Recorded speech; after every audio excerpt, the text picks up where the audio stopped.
በቱሪዝም ሚኒስቴር የቱሪዝም መረጃ ከፍተኛ ባለሙያ የሆኑት አቶ አለማየሁ ወርቀዣ በዞኑ የሚገኙ የቱሪስት መዳረሻዎችን በአግባቡ ማልማትና መጠቀም እንደሚያስፈልግ ተናግረዋል።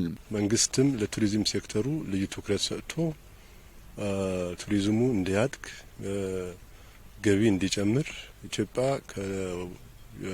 ከቱሪዝም ገቢዋ እንዲጨምር፣ የስራ እድል እንዲፈጠር ትልቅ ስራ እየተሰራ ነው ያለውና የቱሪዝም ጸጋዎች ቡና ብቻም ሳይሆን ቅድም እንዳየነው የእግዚአብሔር ድልድይ በጣም የቱሪስት መስህብ የሚሆን ነው።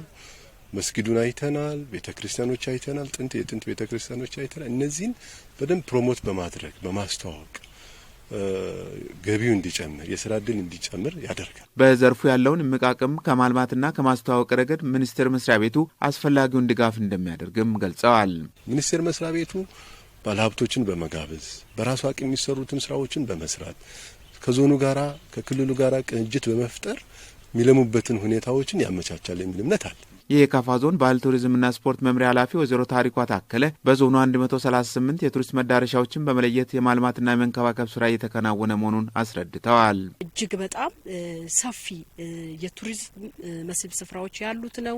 ከ138 በላይ የቱሪስት መስህቦች ለይተናል። እንደ ባህል ቱሪዝም ለይተን ደረጃ በደረጃ እየተጋገዝን እያለማን ብዙ ቱሪስቶች ወደ አካባቢያችን ወደ ዞናችን መጥተው ይህንን ድንቅ ተፈጥሮ ይህንን ጸጋ እንዲያዩ ፍላጎት አለን። የጉብኝቱ ተሳታፊዎች የተመለከቷቸውን ተፈጥሯዊና ሰው ሰራሽ መስህቦች ለዓለም በማስተዋወቅ ኃላፊነታቸው እንዲወጡም ጠይቀዋል። ይህ ተፈጥሮ ጸጋ በሁሉም አካባቢ ላይ ያለውን ሁሉም ዓለም ሊያውቀው ይገባል ነው። ኢትዮጵያን እንድታስተዋውቁ በተለይ ይሄ ድንቅ የሆነን ስፍራ ድንቅ የሆነን የኢትዮጵያ ተፈጥሮ ጸጋ ሁሉም መጥቶ ቢያይ የሀገር ውስጥም የውጭው መጥቶ ቢጎበኝ ለሀገራችን ትልቅ አስተዋጽኦ አለው። የቡና ተመራማሪ የሆኑት አቶ ሰለሞን ተክሌ በበኩላቸው ስፍራው ቡና በዓለም ለመጀመሪያ ጊዜ የተገኘበትና የፍየል እረኛው ካላዴ መኖሪያ መንደር መሆኑን አስረድተዋል። ከዚህ ከእናት ቡና ጋር የተዋወቁት የዛሬ 37 ዓመት ነው። በአሁኑ ሰዓት እድሜዋ ከፍ ያለው በዘረመል ጥናት እቺ ነች። የሁሉም በዘ የትኛውም በዓለም ቦታ ያለው ኮፊ አረቢካ የተነሳችው ቦታ እቺ ቦታ ነች። የቡና ታሪክ የሚጀምረው ከማኪራ ቡኒ መንደር ነው ያሉት አቶ ሰለሞን በቡና ዘረመል አጥኚዎች የተወሰደ ናሙና በዓለም የቡና ናሙና ባንክ ውስጥ እንደሚገኝ ነው የተናገሩት። የዘረመል አጥኚዎች ምን ያሉ የዚችን ዘር ወስተዋል።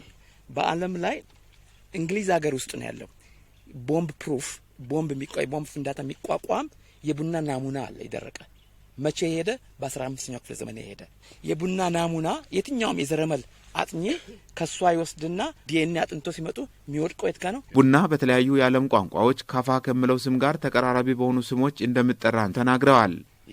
ፍሬንች፣ ኢታሊያን ኮፊ፣ ስፕሬሶ፣ ሞካ ምናምን ነገር በኋላ ላይ በየሀገሩ ሲሄድ ይቀጥናል በየሀገሩ። ስለዚህ ካላዲ ታሪክ መጀመሪያ ካላዲ ያገኘው ካፋ ነው። ካልአዲ ነው። ካልዲ የመን ለኛ ይማንች ብለው የየመን ነው ስለባ ታሪኩን ስለወሰዱት ነው። ቡናን ለመጀመሪያ ጊዜ ከኢትዮጵያ ወሰደችው ፐርሺያ በአሁኑ አጠራር ኢራን መሆኗን የገለጹት አቶ ሰለሞን ይህም በ890 ዓመተ ምህረት በደቡብ ሱዳን በአሌክሳንድሪያ አድርጎ በግብጽ በኩል በነበረው የንግድ መስመር የወጣ መሆኑን አስረድተዋል። እንግዶቹ ጉርጉቶ የተፈጥሮ ድልድይን፣ አንድራቻ መድኃኔዓለም ቤተክርስቲያንንና በቦንጋ ከተማ የሚገኘውን ብሔራዊ ቡና ሙዚየም ጎብኝተዋል። የቡና እናት ቦታ ማኪራን ጨምሮ በአጠቃላይ በዞኑ በነበሯቸው ቆይታ በተመለከቷቸው ተፈጥሯዊና ሰው ሰራሽ መስህቦች መደነቃቸውን ጎብኚዎቹ ተናግረዋል።